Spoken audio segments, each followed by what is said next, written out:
Hello everyone, my name's Natalie Hutchins and I'm the Minister for Education here in the state of Victoria. It's an absolute pleasure to welcome you to the 2022 Melbourne Music Summit. I'm recording this message from my office on the traditional lands of the Wurundjeri people, the same lands from which the summit is taking place at the Advocacy Auditorium. I acknowledge the Wurundjeri people and pay my respects to elders past, present and emerging. I acknowledge other elders and Aboriginal people taking part in this year's summit. And I acknowledge the traditional owners and elders of the lands from which many of you are joining this summit virtually from all across Victoria. I'm sorry I couldn't join you today in person, but I'm really pleased to be able to send you this message. Over these next 4 days, there will be opportunities to learn from and engage with experts in music education and the arts, both virtually and in person. I'm pleased to see so many passionate teachers across the primary and secondary school levels participating in valuable discussions about educating our young people in music and the arts. This year, the Department of Education and Training is proud to support the Melbourne Music Summit through the Strategics Partnership Program. The Melbourne Symphony Orchestra is well placed to facilitate these discussions, having provided education programs to school students for about 100 years now. That's quite impressive, especially considering that we're also celebrating 150 years of public education in Victoria in 2022. Over the past couple of years, I think we've all gained a greater appreciation of the pleasure and nourishment that music gives us. Live music is something Victorians have always embraced with gusto, and I'm sure many of you have enjoyed performing and attending live performances again in recent months. For our young people, the department is providing opportunities to enjoy music performances again as part of the Positive Start in 2022 initiative. The initiative provides Victorian students free experiences in a range of programs that boost their motivation and help them to rebuild connections with friends, teachers and communities. I'm also very pleased that in 2022, students will once again perform live as part of the State School Spectacular at the John Cain Arena to an audience of thousands. This is the first time this event will be held in front of a live audience in 3 years. And it's absolutely a fantastic opportunity for hundreds of Victorian students to show off their musical talents. Music and the arts are a vital part of Victoria's curriculum. Music helps us to express and engage with our emotions. It helps us to communicate, collaborate, and develop our creativity. And it helps young people make connections that support their learning in other ways, such as literacy and numeracy. To ensure all schools and students have access to quality music education, the Victorian Government has allocated $8.7 million since 2015 to support our schools to establish or strengthen classroom music through our Music in Schools program. Each year, Music in Schools provides access to high quality professional learning for teachers of primary school age children, as well as a grant to purchase resources, including musical instruments. The government also supports music education in secondary schools through the Secondary Instrumental Music Program with an investment of $34.4 million across 297 Victorian government schools in 2022. Funding is allocated to help secondary schools meet the additional costs of employing instrumental music teachers, providing programs and resources, and maintaining and extending instrumental music education. I'm also pleased to note that the Melbourne Symphony Orchestra recently agreed to provide free online resources and professional development workshops for generalist and specialist music teachers in Victorian schools. I look forward to our continued work together to ensure all Victorian students enjoy the enormous benefits of musical education. I really hope you enjoy this year's Melbourne Music Summit and the panel discussions. Thank you.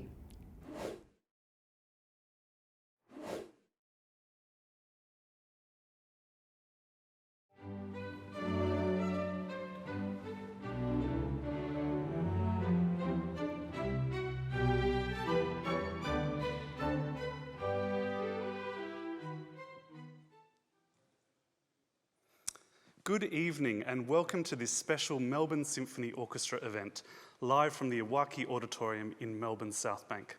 My name is John Nolan and I am the Director of Programming at the Melbourne Symphony Orchestra. I would like to start tonight by acknowledging the traditional owners of the lands that we gather on tonight, the people of the Eastern Kulin Nation, and we pay our respects to elders past, present and emerging. Tonight, we are opening the third annual Melbourne Music Summit with a keynote address from Dr. Anita Collins on the future of music education. Anita is well known to audiences around the world for her expertise as an educator, researcher and writer in the field of brain development and music learning, and she is a passionate advocate for music education and the Melbourne Symphony Orchestra's Creative Chair for Learning and Engagement. Now, the Melbourne Music Summit, is supported by the Erica Foundation, the Department of Education and Training Victoria, and the Berry Street Model.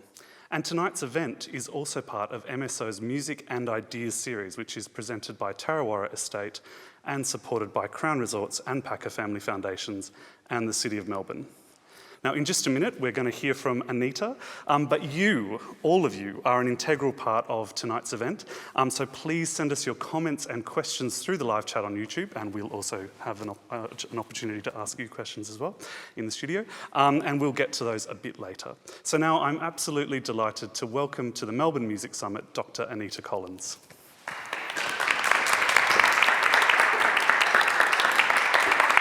Thank you. Thank you, everyone. Thank you, everyone who's... I feel like I should bow. Every time a musician hears applause, I feel like they should come on and bow. I'm very excited to be here. This has been such an interesting journey with the MSO. This is the third time that I've done this address. The first time I was in a freezing cold warehouse where we did the filming. The second time I was in my office, but I must admit I was wearing my Ugg boots, as we all have done on Zoom. And it's really lovely to be here and to have a live audience, to have actual humans, but also to have everyone online as well. Where do I start? The future of music education in Australia is one of these experiences when we had a chat and we said, what's the theme going to be? And with this wonderful group of people here at MSO, we went, let's talk about the future of music education. To which at the time I went, great, fantastic. Didn't think about it again. Then when I sat down to go, what do I think about the future of music education? I freaked out. This is exactly what I did. I freaked out and went, oh my goodness, this is such an important address. This is so important to wrap all of these things up and talk about where we've been and where we're going. And I must admit, I freaked myself out to the point where I couldn't think what I needed to say. So whenever that happens, I need to go back to what's my experience, what do I understand of the question, and what questions do I have for other people. So I'm really looking forward to my wonderful humans in front of me giving me some questions, but also to hearing from you online about what questions you have. Though the questions for me are the most important things because they help me solidify what I'm thinking, solidify where I'm going, to solidify what it is that we need to move forward with. So it's really important to me. So I'm looking forward to those. When I was thinking about this question, I wanted to do this global, amazing wrap-up of where I think we're at. And what I realised is that's impossible. And it's impossible because of the recent history that we've just had. So what I thought I would do is look at what I saw happening before the wonder that was COVID, what I saw happening during COVID, and now what I'm seeing as are we coming out of COVID? I don't know quite where we are. We're somewhere post the first version of COVID, I think, and how we're responding to it. So I decided to take a single perspective, which is mine, and the things that I was observing. I decided to think about it in terms of all of the things that I've heard and understood and questions that have been asked to me by music educators all over Australia. And I decided to both talk specifically but also generally, because every single child and every single music teacher has had a different experience of music education over the last 2 years. And depending on what state you're in, how long you were locked down for, what kind of changes that you experienced, what was happening even just in your own school or with your own instrumental teacher, everyone's had a different experience. And I think that's really important to acknowledge, because when we talk about the future of music education, we almost have to think, what have we all been through and how different is it? And then how different does the answer need to be? One thing I was very, very lucky to do in 2019 and then going into 2020 was I got to lead an amazing group, small group, but a great group of researchers in preparing a report on the state of music education in Australia. And I was doing it for an initiative which is led by the Alberts group, publishing group, and the Tony Foundation. And they wanted this summing up. They wanted, where are we at with music education? And the main reason for that was to help other people outside music education understand what was happening. Now, the reason I was incredibly lucky is I got to do that with this small group and to go, okay, where are we at? What are we doing? And the report that came out, which has now been tested with lots and lots of different people to see if we're on the right track, was universally endorsed. We understood where we were. And so I'm coming at this from that perspective. Where were we just before COVID? What has COVID taught us? What have we learnt from it? How have we changed?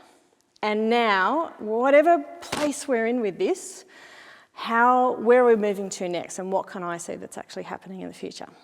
So what I'd like to do is talk about what was happening before, what was happening during COVID, and then I want to have questions, because I think I'm going to miss lots of things, but also I would love to know different perspectives on what happened with music education, either for organisations, for yourselves, or for anything else that was going on.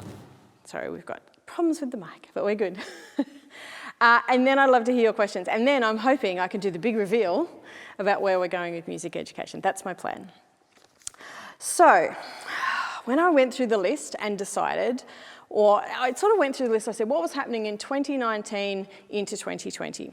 So the first thing was, of course, the Don't Stop the Music documentary. And the reason why, just to remind you, a 3-part documentary on the ABC following some amazing kids at a very challenging school through the journey of getting musical instruments, learning musical instruments, being inspired to learn, all of the things that go up and down towards a concert at the end. It was kind of the perfect scene. It was fantastic. And I was very lucky to be involved in it as being the sort of on-screen expert, but also with the campaign afterwards. And what I got the opportunity to do is to talk to hundreds and hundreds of people around Australia about music education and where it was at. And these weren't necessarily music educators. These were people coming to this going, why is it so difficult? And why doesn't every child get an instrument? And why isn't every child getting exactly the same amount of music education in their schools? And being able to explain it to people who didn't have a background knowledge. That's what I loved. That was really, really fantastic. And I still remember this incredibly visceral experience. So we went to the Perth concert hall. Big deal for these kids who'd never ever even walked past the hall, let alone been inside of it. They were so excited. We did a concert on stage. There was lighting and audio. We had, we had Guy Sebastian, and we had incredible people that were playing on stage. And they, of course, did really well. They performed fantastically. The kids had a great time. The audience were rapturous. They were incredible. And everyone came off afterwards and they kept saying, didn't the kids do well? Isn't it amazing what these kids can do? And I had this really strange experience and I went, but of course they did. Of course that's what they do. That's what kids will do anywhere. And then I thought for a second and I went, oh no, hang on. Not everyone gets to see this. Not everyone gets the opportunity to see kids rise through music education. And then I thought, hang on, again, the power of the Don't Stop the Music experience was not that we had, amazing people come in and inspire these kids and it transformed the school. Some of the power of it was that we showed the Australian public what happens in music classes all over the country. We showed them behind the scenes. It was kind of like the best behind the scenes documentary you could ever have. We showed the ups, we showed the downs, we showed the drama, we showed the joy, we showed all of those things. But as a music teacher, I get to see that every day. And as someone who travels around the country to lots and lots of different schools, I get to see it in other schools all over the country. And I didn't realise that was a unique experience. So Don't Stop the Music was important, and it brought visibility and it brought awareness to the general public of what music education could do for every child. So that was the first thing. I've got a long list, I better be quick. The next thing was we had the South Australian Music Education Strategy. Here's a state that's gone, you know what, part of a world-class education is music education. And we're going to put a strategy and a commitment in for a whole 10 years to make sure that every single child has a meaningful, ongoing music education in South Australia. That's a massive thing. States don't do that.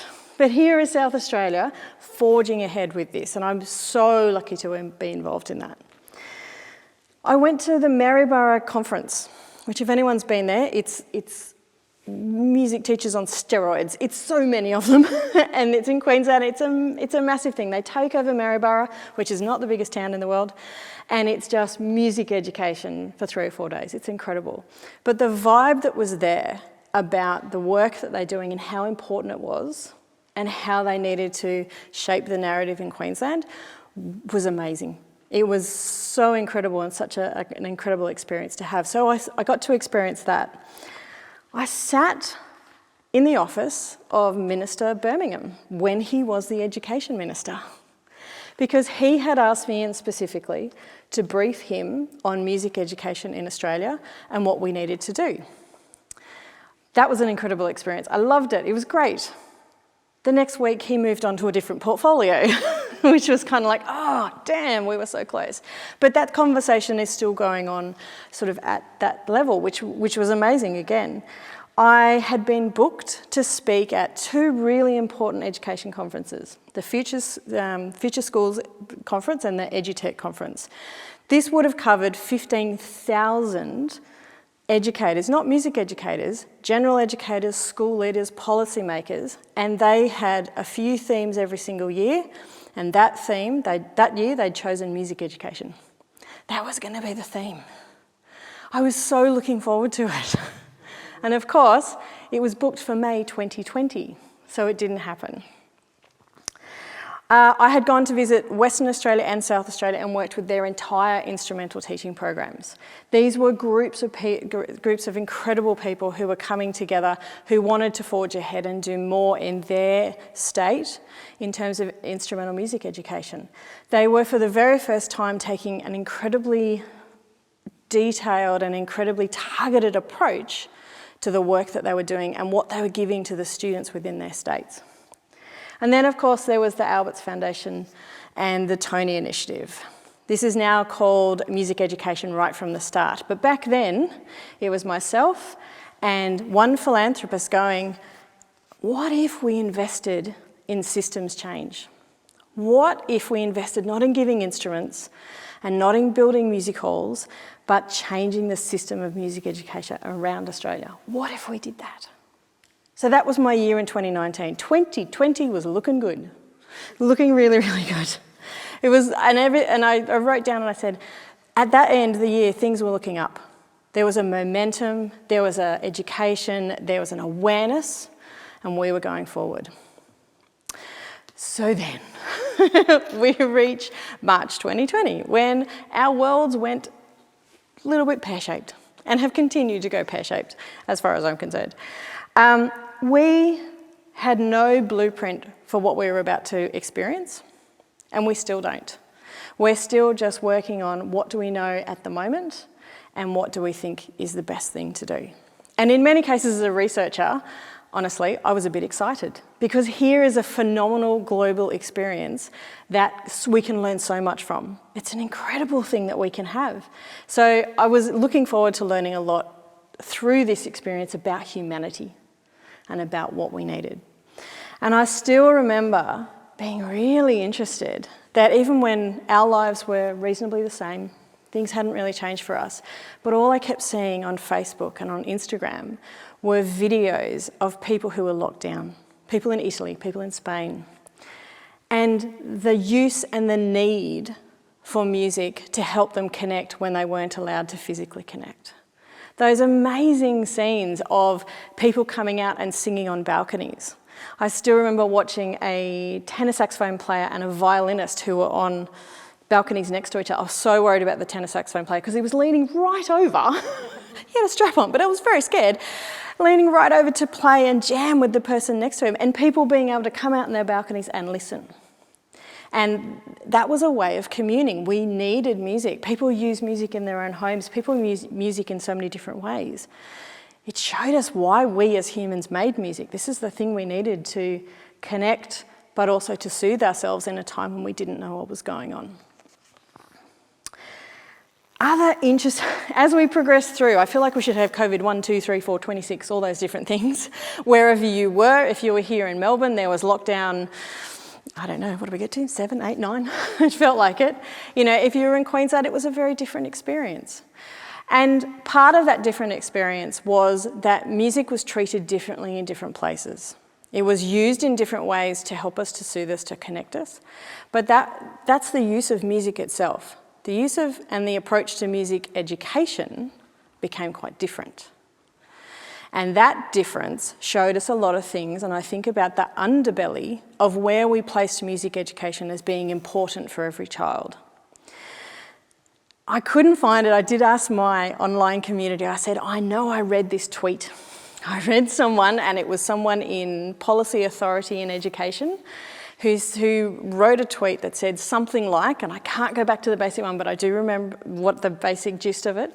It was something like, if you can't do anything else, just do the important things. And do you want to guess what the rest of it was? Like maths and English. And I thought, in a time of crisis, in a time when we don't know what's happening, this is a really, not an easy response, it's just a response that makes sense. But it also showed us that music learning was this thing that was extra. It was if you can.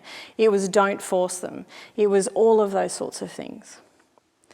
Another colleague I worked with, I listened to her, we finally got back to doing teacher education and going back and working with teachers face to face, which is amazing. But she did this speech the other day, and she made a little quip, and she said, now that singing isn't a deadly weapon. I thought, it gets a laugh, just like it has here, but it's kind of like, yeah, for a time there, particularly in New South Wales, singing was that deadly weapon. And again, it was being informed by different information from different places, and we were just trying to grapple with a situation we had no map for. But it also then went, well, here's this thing we can all do, which helps us feel connected, and yet we're not allowed to for safety's sake. And the safety part is really important, but where's the balance? Where are we able to figure out how to keep being human in the face of something that doesn't feel very human at all? Through the ebbs and flows that went through those 2 or so years, I saw a whole bunch of moving forwards and moving backwards. So somehow, in between all of the lockdowns, all of the border closures, I got to go and have lunch in Western Australia from Canberra, which is where I'm from.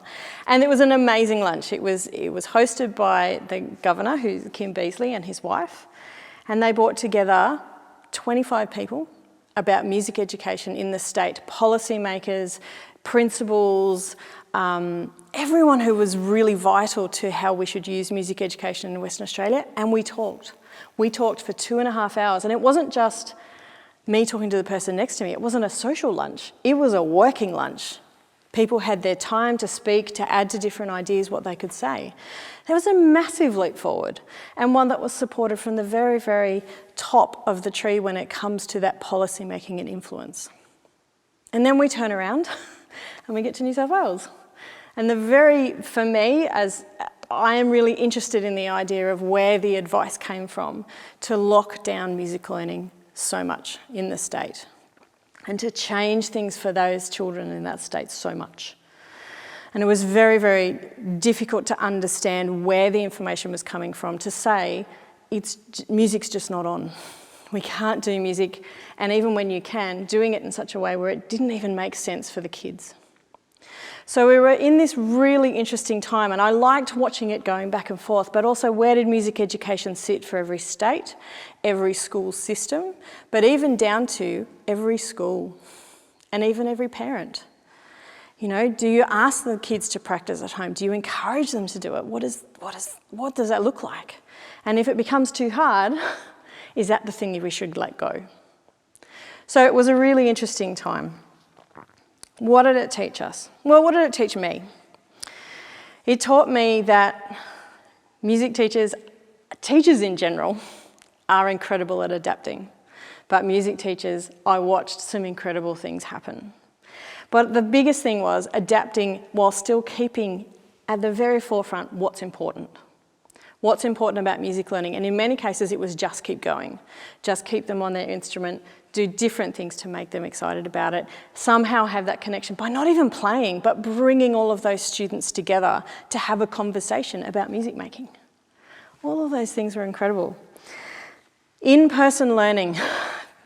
While we say we can do everything online, we can keep learning, we can for a period of time, but it's not a solution to real learning. We are social beings.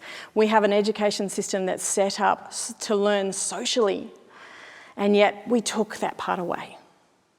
So we've really understood that in-person learning is important. It's funny, this evening we were doing a sound check, and on my phone is my daughter having her online lesson for this 1 week only, because I'm not there to take her, with her teacher. And while it's a good stopgap, she doesn't like it. She doesn't like it because when she hears her teacher demonstrate something on a violin, the sound hurts. Those are the words she used. The sound hurts me, Mum. I don't like the sound. It's not a violin, it's something else. So it is something that absolutely, the online learning keeps us going, but it's not the learning that we need, and it's not the learning that moves kids forward. So in-person learning has an enormous value. The one thing I noticed about when we started talking about at-home learning and kids organising their own time and, you know, self-regulating all their emotions about, you know, doing all their work, and parents going, I did a timetable, I knew when they were going to do this, we were going to get up, we were going to go for a walk, we were then going to do our maths and then our English and then this and then that. Every single parent I spoke to, it went straight out the window. Some of them stuck with it for a week. I think that's amazing. Most of them, it was gone in 2 days. And that's because the parents couldn't be parent and teacher. They had to be parent in that moment. And so the kids were left with this situation where they had all the things they needed to learn, but they had to find self-regulation, they had to find their executive function, they had to organise themselves to do their work and keep themselves on track. And it struck me that those are the very skills that particularly music learning will teach students. The ability to be able to do those things. And I was wondering if I'd see my students come out of this process and be where they need to be in their learning. And for most of the musicians that I teach, that's absolutely what happened. They dealt with the change in situation, they pulled on their music learning, and they went, okay, I think I know how I can do this, now I can make it work for me. The students love music. It's not like they missed it and went, oh, well, that's okay. That doesn't matter if that's not there. That's the thing they wanted back. And when some of them, and this was again only my experience, they came back to music learning, I still remember the first rehearsal I had back, particularly with my older students, the sigh of relief and also the pure social joy of being back and making music together was incredible. But one of the other fascinating things I observed with my students, and then I went and asked other teachers, is that they came back, particularly the older ones, going, can I come and help with the younger bands? Can I come and step in and you know help organise the music or help get the... And they would sit down next to them, and I'd never seen that before. They wanted to give back for this thing that had given so much to them. The other slightly troubling one was that there was a shift in schools to I don't know what to call it, back to basics, back to what's important, things we can't let get behind. So when we've come back into face-to-face learning, this real focus on having to get back to, I don't know, the things we measure are the things we value, our literacy, our numeracy. And don't get me wrong, we absolutely need to have those incredibly important skills very, very strong in every single child. But music got pushed a bit. It's like, yeah, we'll get this stuff done first and then we'll start a little bit later. Now, the thing that fascinated me about that is that the thing our children needed was to return to the social learning situation. They needed to feel like they were back in their community again. They needed to feel that it was okay and things were safe. Now, as much as I absolutely respect my maths and English teachers that I know, the best place to do that, well, the place it doesn't happen is in a maths or English class. We have to bring them back into the feeling together as a community. And being able to make music together, whether it be singing a hymn, singing the national anthem, keeping a beat together, it doesn't matter. That would have, and in many cases did, bring those communities back together again. So we had an interesting time. I would love to hear if we have questions about that interesting time or, comments. Not yet, but now is a good time to send in your questions on the live chat if you haven't already. We have actually had one question, I lie, sorry. Steele asks, what pre-COVID things can we accept as having said goodbye to? Oh, in music education? No, life. In music education. What things could we have said goodbye? Have we said goodbye to? I don't know if I could answer that yet because I don't think we're back. But we will never be back to before. We used to have this concept of back to normal or back to before, and I think what I'm observing is that we've gone through a learning experience. And it's not that it was a war, but it was a situation where it fundamentally changed all of us. We questioned so many different things. We did things in a different way and went, oh, that didn't work, but let's try it this way because I've learned a little bit about that one. And I think we've fundamentally changed. I think education looks different. I think music education looks different. And I think we don't know yet, but I also think this is an incredible opportunity to look at what's important, ask the questions that we kind of took for granted before. Like, is music education for every child? And if the answer is yes, then how do we need to make that look? Because that's not what's happening at the moment. And how do we need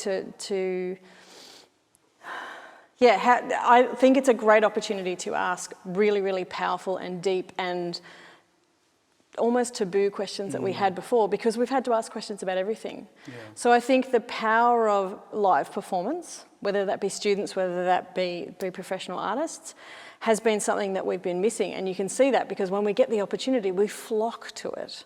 And kids are the same. They've flocked to those experiences. So I really want to see what happens. I think we're not out of it yet, and I'm excited about that because the shifting and changing is not quite there yet. And I think you'll talk about this in the next bit of your talk, but it sounds like actually there was a real move and a lot of momentum towards improved music education before the pandemic. So it'd be interesting to hear from you in a minute whether you think that'll pick up again. Yes.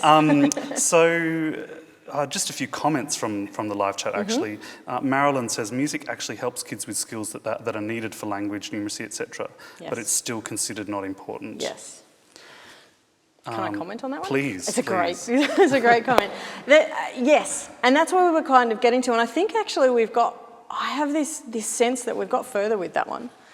Because the research that's been able to be done during this time and the way of expressing and getting people to start to understand how music and literacy, for example, are connected. Because in school, our experience is, I go to music class over here and I do my literacy stuff over here. And unless the teachers connect it, the kids don't connect it. And the parents don't either. It makes total sense. But I think we've reached a really interesting point where people will now come and talk to me about the connections between music and literacy and what, say, a Year 2 teacher is seeing in their classroom. it's not me talking to them anymore, it's them coming back and reflecting to me about, it's really interesting, we did these beat activities, we did all these things, and I'm suddenly seeing my slow readers are really starting to pick up, and I think it's because of this, and I'm watching this person connect all the dots going, oh my goodness, thank goodness it's there. And I think that's getting more and more traction in this country, because I believe that more and more people are starting to understand it and then are starting to see it in schools, whether they're a parent, whether they're a teacher. Just for people who are wanting to help, parents, teachers, or parents or perhaps principals understand that value of music education, what are some resources that they could turn to?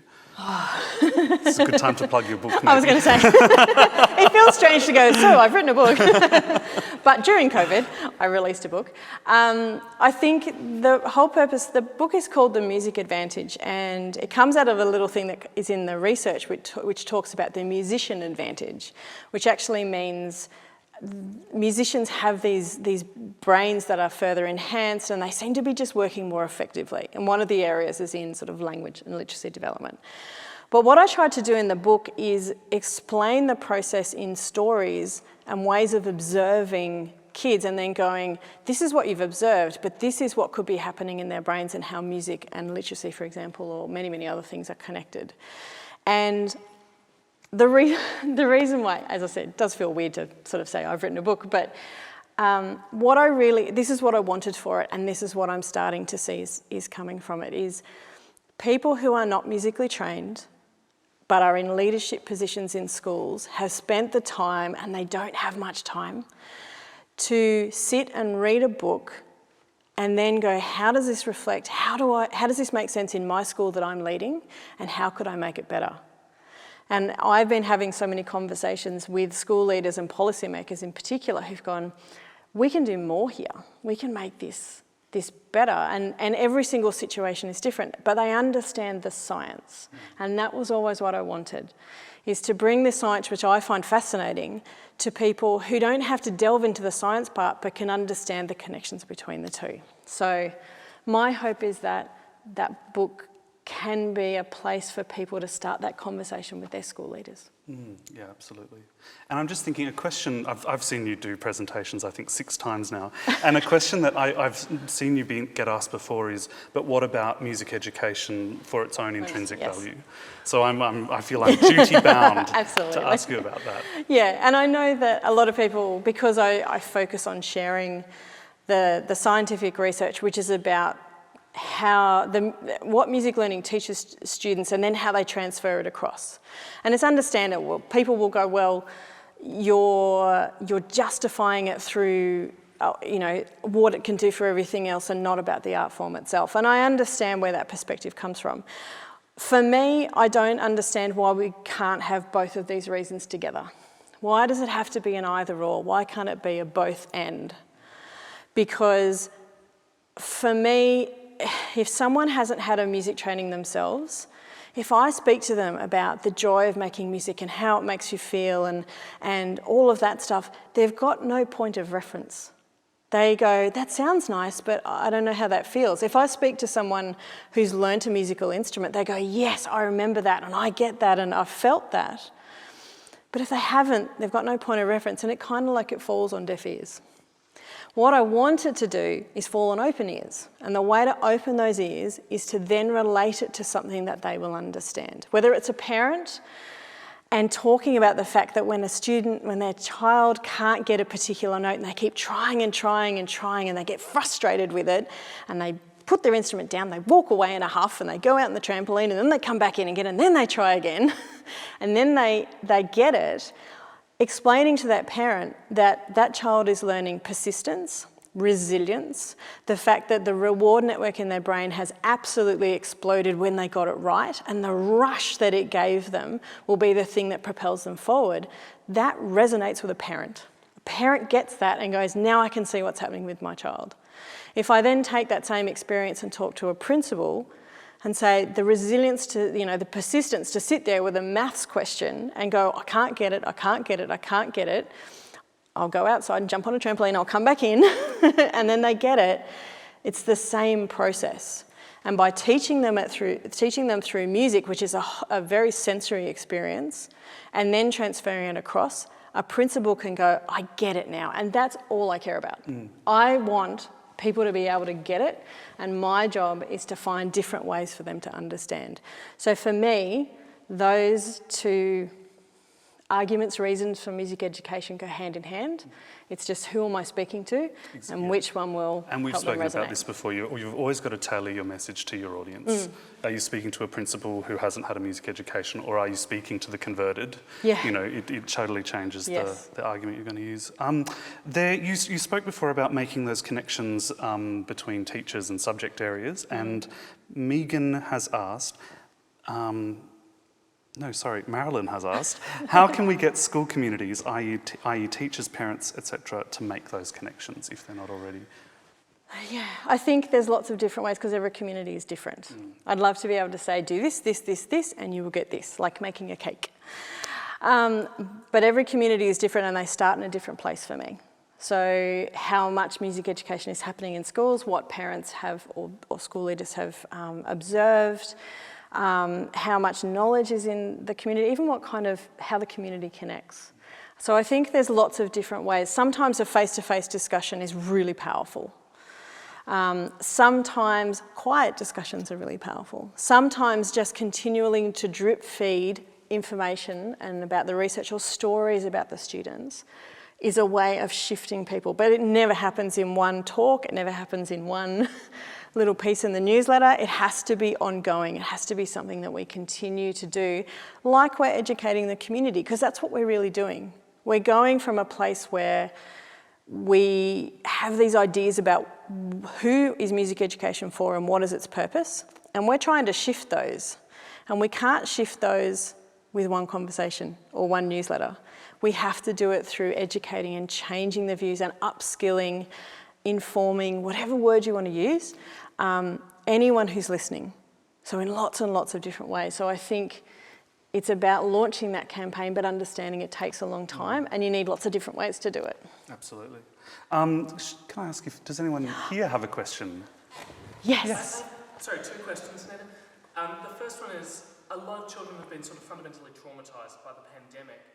How does this change, I guess, our approach to music education? Do we need to change the way we teach music and have children experience music in light of the experiences they have had away from music over the past 2 years? And then I guess the second question to this is, a lot of music making happens away from school, and you've talked lots about the music making experience in schools, but those community music organisations have often not fared well through the pandemic. They don't have the resources to bounce back the way that a lot of schools or education systems supported music learning has. How do we bolster community music making? I'll just repeat the question so that our live stream audience can hear. The first part of the question was, how has the trauma experienced through the pandemic that students have experienced through the pandemic, how does that change the way we should be approaching music education? It's tricky because the word trauma is an interesting one. And then pick me a place and a child and a school, because the experience in South Australia is different to the experience in Northern Territory. The experience in Western Australia has been markedly different to the experience here in Victoria. So I think we don't yet know what impact this period of time will have, and I think we will honestly come up with a name for this period of time as these students grow into adults and understanding what impact has had, the decisions they make about life, what they hold important. I think music has been vital for many, many students, and in some cases it hasn't been vital at all. It's actually been a traumatic thing themselves. You know, you're at home, there's 3 kids, they've all got to practice, there's parents trying to do jobs as well as doing everything else. You know, music has, in many cases, been the thing we can't do to create harmony in the home. So I don't think there's a single answer. I think, however, we know that it sits fundamentally in part of being human, and it has the ability to heal, it has the ability to be a therapy, and it has the ability to be a motivator. It has all of these things that it can do. And I think being open to all of those things, rather than go, we're behind and we've got your AMEB exam and what are we going to do and all those things, I think being open to the reason why humans made music and then how the education in music sits in there is the important one. What was the second question? Can you remember? And the second question was just about community music organisations. Oh, yes, of course. And that actually, in many cases, those organisations have fared really very badly during the pandemic, particularly probably choral organisations, Yes. which, you know, were a weapon in some states. How do we see them emerging, do you think? I think what is important that they do emerge and that they get supported to emerge. I think one of the most interesting things is how the states and federally have been approached to everything to do with music in general and live performance, whether they've been supporting, you know, those who make that music. Similarly, I believe community organisations need to be supported to come out of COVID as well, because they serve an absolutely fundamental role around Australia when it comes to music learning for every child. I am concerned that they won't be supported because in many cases they're a small part to the puzzle. But they serve an incredibly important role and they should be supported to come out of that. And I know many of them are struggling right now. That's where the value of it for those who are involved and coming from the parents is important as well, whether that comes in just coming along to rehearsal and making sure you're there, as well as, you know, sharing how important that experience is for every child. So yes, it's a great question and one that I hope comes with a much better And that they don't forward slip between motion. the cracks Yeah. kind of thing. Yeah, and it's almost like it's they need financial support for sure, but it's almost like the financial support is so small when it comes to how much money we have for floods, how much money we have for fires, how much money we have for this, that and the other. It's almost like they don't need much, but what they need is so important. But with the whole other landscape of what's going on, I think they may get missed, and I would like everybody to continue to support them and to help them and make sure that they remain a fabric of music learning in Australia. Wonderful. Now you're going to talk to us a bit about what comes next, Sure. aren't you? So I'm going to get out of the way. But there'll be time for more questions from Anita later, so do add those into the live chat and be thinking about them as Anita's speaking. Thank you.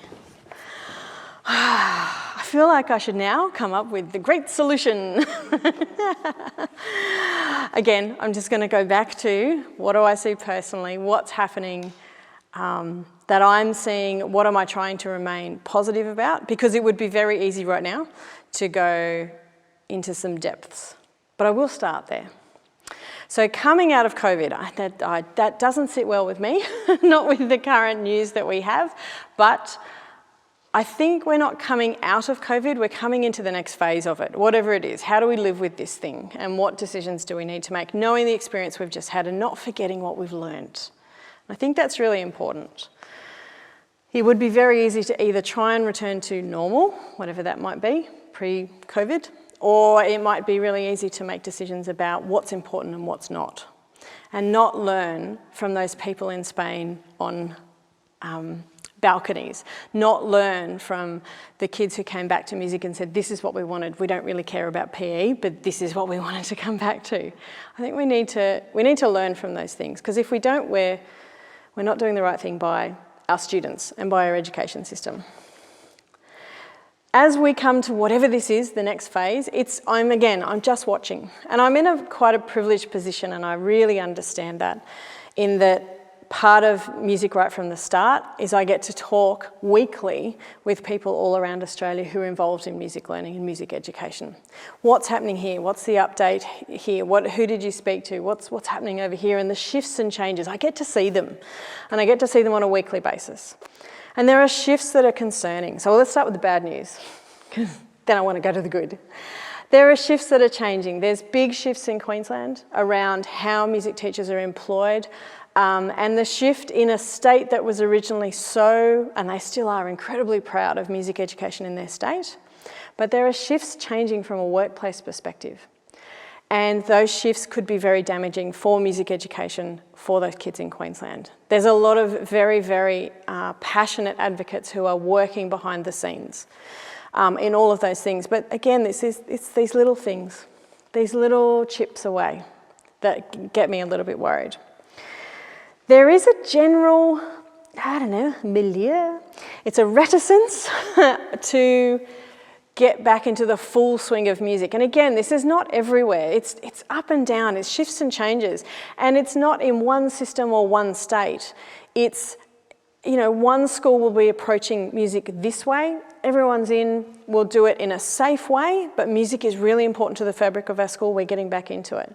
You go 2 kilometres down the road and you get a completely different approach. No, we're focusing on the core, we're focusing on what's important, however they phrase it, or we're just not there yet, it's not a safe thing to do. There's a multitude of different things that I've heard being said, but there's an inequity. And in 2019, this is exactly what we were trying to fix. It's not that music education is not present in Australia, but it is patchy and it is inequitable and it is, I don't even know the right word, it's not the same for every child. And I can't see how in a country that has an amazing Australian curriculum where it says every child will receive a meaningful, ongoing, powerful music education, as well as all their arts education as well, that they're not receiving that. And that's, in some ways, where we haven't moved at all. But this reticence, which is sometimes from a school system for sure, it sometimes is from community pressure or belief about what the community will bear when it comes to community music as well. There's an inequity that's coming in from a whole different place, which is about how safe do the people who are running the different programs, whether it be in a school or outside of school, feel about making music. And I feel like we need to move to a new place with this. And part of it is being brave, but part of it is also being safe. It's funny, when I do these things, I sit down and I write lots of words, whatever pops out of my head. And I wrote these ones down: fire, flood, famine. And the reason I wrote it was to think back to what we've also gone through and how that's affecting education in general. Being in Canberra, back in 2020, start of 2020, I don't know if anyone remembers, we certainly do, that we had all of the fires that were in the south coast, but because we're in a valley, we had a month of mask wearing. We had a month of not being able to see the car in front of us. We had a month of coughing and spluttering because we had this incredible experience of the fires and all the smoke coming over. By the time we got to March 2020, when we needed masks, we were fine. We already had ours. We were set. But that experience, which now seems forever ago, has fundamentally changed so many parts of Australia, economically, socially, in terms of our actual mental health within many of those areas as well, and how music sits in all of those places. Floods. One of my dear friend, who is also named Anita, is in charge of the Lismore Conservatorium. And to watch a building that I have visited, knowing that it was entirely underwater on the first floor where all of the instruments were, to know that had happened and how that was going to change that community, was something that was very incredibly difficult to deal with, and it still is. You know, they're still painting walls, they're still putting things up. To watch hundreds of string instruments just be thrown out the second story window because they couldn't be saved. We have been through we have been through more trauma than just COVID. We have been through a lot of other things, and educationally, we need to make sure that our next generation is okay. And part of that is helping them to find the soul within their education. And part of that is part of the answer, not all of the answer, but part of the answer is music. Whether it's making music together, where it's singing music together, where it's listening to music together, there's a reason why we made it as humans. And it serves an important role for our cognitive development and for our emotional well-being. And we need to see where that sits for every single child, not as an extra. Famine. I know that seems a strange one because there's food everywhere, isn't there? But the cost of living and the cost of buying that food and the cost of feeding our families and being healthy is a real pressure today and is really, really difficult. And the reason I bring it up is because I spoke to several other people the other day, but they talked about, with the cost of living going up, we need the fundamentals. We need to feed our families. We need to house our families. We need to, make sure that they're fit and healthy and well. Where does music education sit in that? And it very much sat as the extra and the outer and the only if you can afford it and only if the kids want to do it. And I can absolutely see that point of view. But part of me also then goes, I know that it can help, not just help, it can completely recharge our students. It can help them re-engage with their learning. It can help with them deal with the issues that are coming up for them, not just at school, but at home. And when they hear the news, anything they hear on the news at the moment is doomsday everything. And they need to have that resilience, and music learning has a part to play. And that is a really important part that they need to have. By removing it, we're removing more than just a subject. We're removing an opportunity for these students to deal with the very difficult time that we have been through, but also it looks like we're going to go through. They need to have it. That's the bad news. Let's move on to the good news. For me, what I'm seeing for the future of music education is an incredible collaboration that I have not seen in this way before. So as I said, I get on Zoom calls with 20 people from 20 different organisations in 7 different states, and we all get to chat about what's happening. And I've never seen the collaboration happen in a way that it's happening now. It's not about everyone's best interests or an organisation and how you push that organisation forward. It's absolutely about people coming together, believing that every child doesn't deserve, every child needs music education, and we all have a part to play. So I've never seen this before, and it's very, very exciting to see organisations and people coming together on a similar page, not the same page, but understanding how they contribute to the much larger story of music education in Australia. There's a momentum.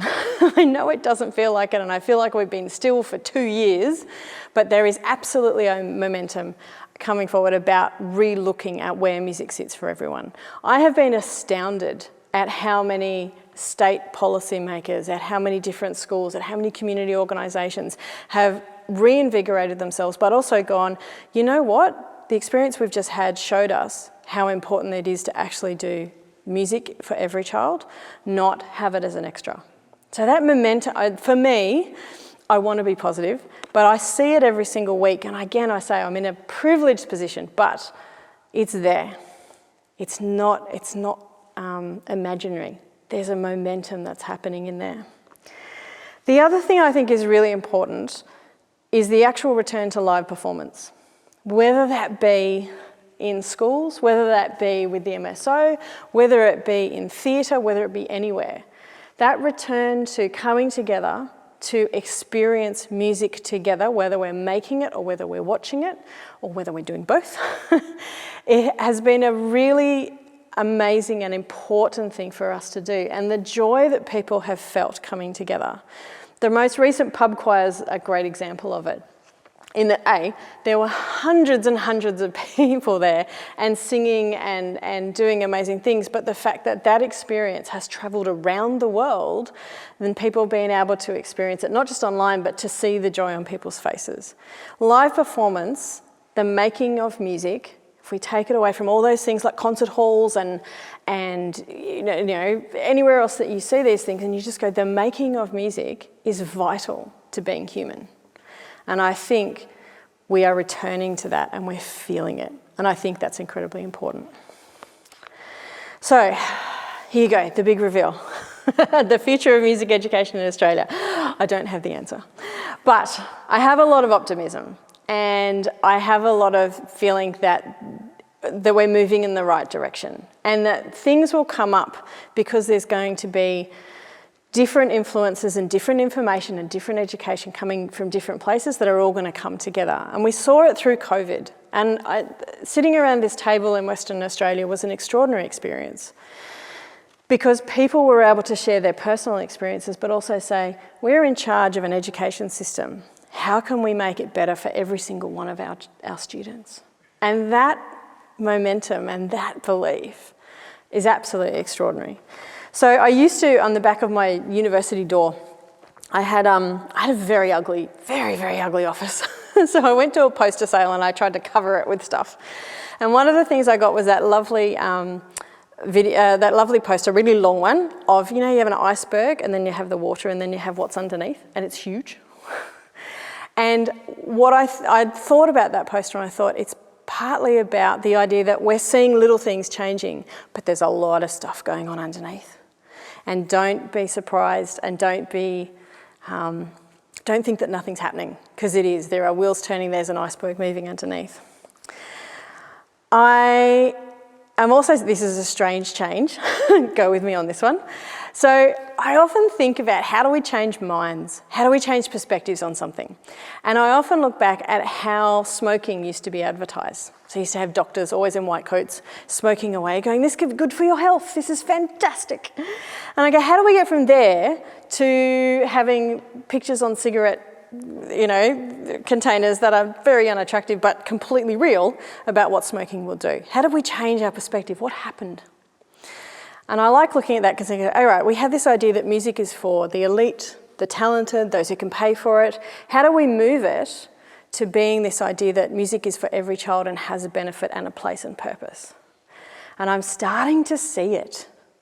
We're moving from this idea that is quite an elite idea and a niche idea, over to this idea that it is for every child and has a benefit, and it's not just about producing elite musicians and people who play in orchestras. It's about producing the next generation of Australian children who will do whatever they will do, but they'll be cognitively and musically prepared for it. So that's happening. I am also seeing people changing things, this is a weird way to put it, in their own backyard. They're going, where do I have influence? What can I do? And they're taking the opportunity to go, I can make a little bit of a shift towards this greater idea of music education for every child. And they're doing their little bit. And it made me think about a saying that came out of a project that I worked on called the Goblin Strings Project. But we said, we need a tagline. I said, what could that be? I said, what about think global, play local? And we went, that's not bad, I quite like that. And I've kept coming back to it, because what I mean by the global, there are things happening nationally. There are big shifts, there's the big bit underneath that's the iceberg. And the bit we can play with is the bit we have influence over. That's the play local. And I think this is the future of music education. I hope to see that happen, in that we have bigger things afoot, but we have the opportunity to change things wherever we are. Have we got some good questions, John? And actually, we have a question here in the auditorium. So excellent. Please. It's not a question. Oh, okay. My name is Irina. Mm-hmm. But for the past 2 years, I went through 3 types of pandemic. Oh my Lord. One was in Romania. I'm from Romania. Mm-hmm. Then in 2021, I moved to Belgium. Mm-hmm. I experienced it. Oh yeah. And now, here I am. Welcome to Melbourne. The most lockdown city in the world. Yeah, exactly. I've been here for 2-3 weeks, and I'm hearing again about pandemic. What I want to say is it's the first time that I actually see and hear people that are extremely devoted and implicated into doing something about music education. In Romania, I did a bit. Yep. Like, I managed to organize some concerts with an orchestra, a Yeah. youth orchestra, because also my dream is to grow children and to grow them in a very harmonic way. That's my ideal. It was tough, but not impossible. Also, it's because I knew the people I was working with. Then in Belgium, I haven't seen this kind of initiatives. I've seen mostly and more, the most important thing was just respecting the rules. If the rule says don't do that, then we don't do that. And here is a nice mix. Excellent. So I really love it, and I Yeah. congratulate you for it. Thank you. So we've just one of our audience here in the auditorium has just shared her experiences of the pandemic and lived through the pandemic in 3 different countries, but I think is sort of encouraged and inspired by the efforts that you've seen, and particularly here, which is lovely. So, a few questions and some comments. Right. So, Gabrielle says, I like the statement that every child needs a music education rather than deserves a music education. And I think that speaks to what you sort of finished on, that there's this move away from this idea of it being for a few, and it's a need for everyone. Steele asks, Victoria has a state election in a few months. What advocacy work is in action to highlight the benefit of music education as a right and not a privilege? And then asks, students as advocates? Which is yes, out of the mouths of babes. Basically, if we get there, we're fine. There's a lot of things underway. With the Music Right from the Start initiative, the launch of the initiative is going to be here in Melbourne, mainly because of the upcoming election. We have 2 pieces of really important research going on. We have a survey of what's happening in universities when it comes to music education for generalist teachers. Trying to get a national perspective, which hasn't ever really been done in this way before. And at the same time, we're working with ACER, which I'm very excited with, being a research nerd, and we're doing research into who's delivering music in primary school. And very, very excited that South Australia has come on board to actually do it with the whole state. So we're going to get a whole state view, and then we're going to go to the next state, and the next state, and the next state, Victoria's after that, to then look at what's happening in schools and be able to have this sort of national snapshot of who's delivering music education, what training they've had, how much they get, all of those different kinds of things. So coming together with all of that advocacy and data. And there's a lot of things that are going on. Well, and actually Alison asked a sort of question in that vein, who and how is the governments being educated to fund music art education in all schools? It's different in every state. South Australia is far down the track because of the choices that they've made. There's different advocacy going on in different places, and I do believe it should be different. It should cater to the state and where they're at and what they need to know. So there's lots of different things here in Victoria. There's a real push and a renewal of generalist teacher music education, which I'm so thankful to be involved in a little bit of that. There's things happening in Queensland, which is far more sort of advocacy-based and campaign-based. There's things happening in Western Australia. So it's different everywhere. I think of it as little fires everywhere. For me, which is not a good analogy to use after my fire, flood and famine, but there's little things happening all over the place, and even to the tiny inquiries or the little answer to a tweet or someone who writes on LinkedIn, I'm just really interested about all these little things that are happening all over the place.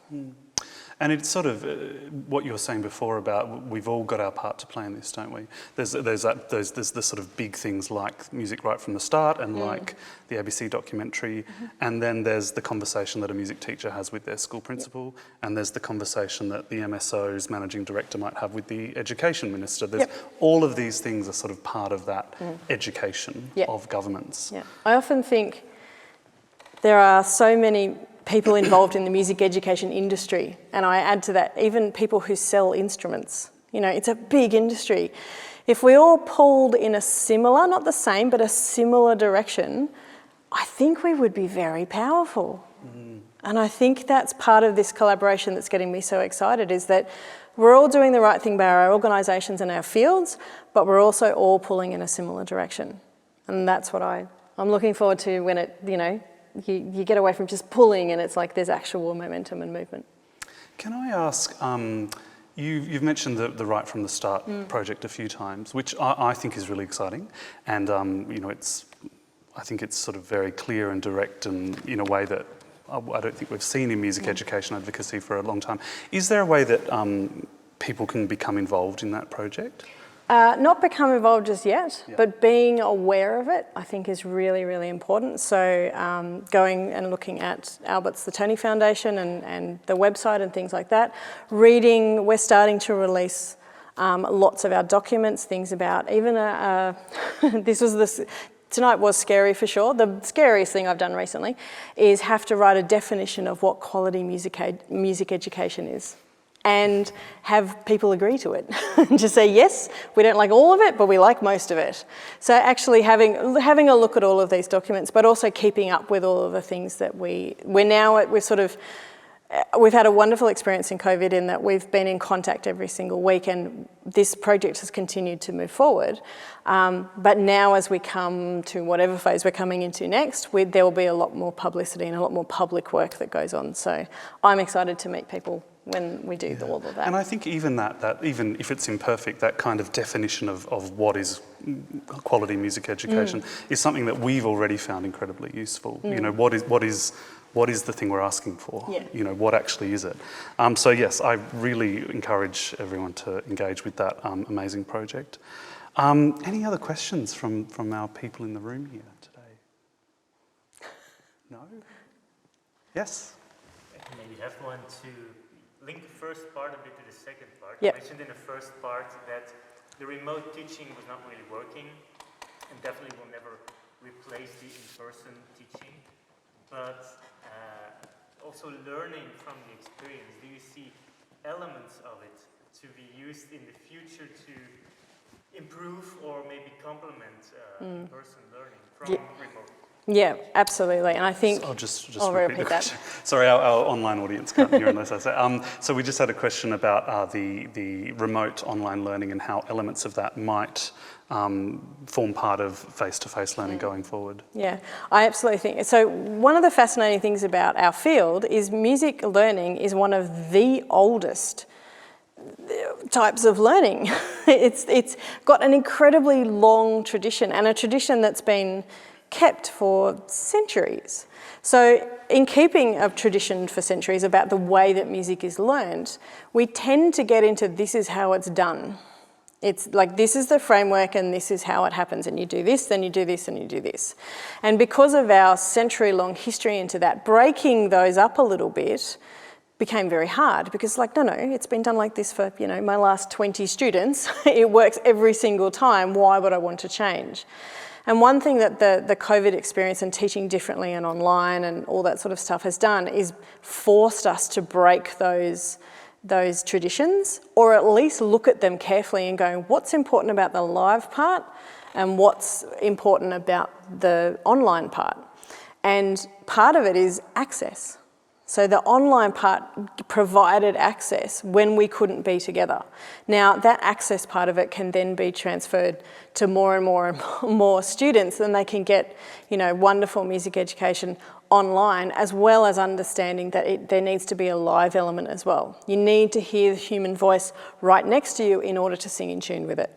All of those different kinds of things. So I think if we look at it as an unwanted experience that may have taught us a lot, then I think we can actually start to do both of those things together, and we can adjust to what the student needs and when. Instead of my daughter missing her lesson today, she had her lesson online, but she's going to her lesson face-to-face next week. How can we put those two things together to make sure that access happens for every child?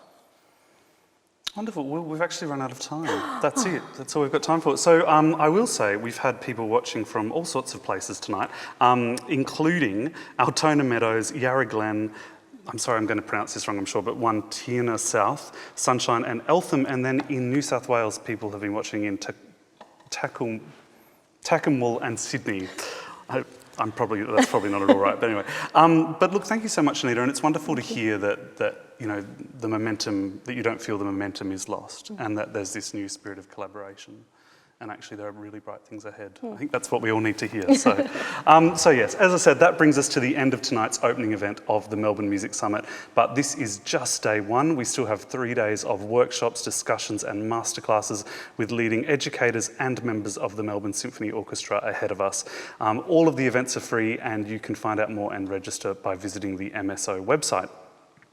I'd like to thank Anita for that amazing keynote and for her wonderful, thoughtful responses to all of your questions. Thank you, Anita. Thank you very much. Thank you. Thank you. I also need to thank our sponsors for Melbourne Music Summit and our Music and Ideas series, the Erica Foundation, Victorian Government's Department of Education and Training, Berry Street Model, City of Melbourne, and Crown Resorts and Packer Family Foundations. And of course, a big thank you to all of you for joining us tonight. Good night.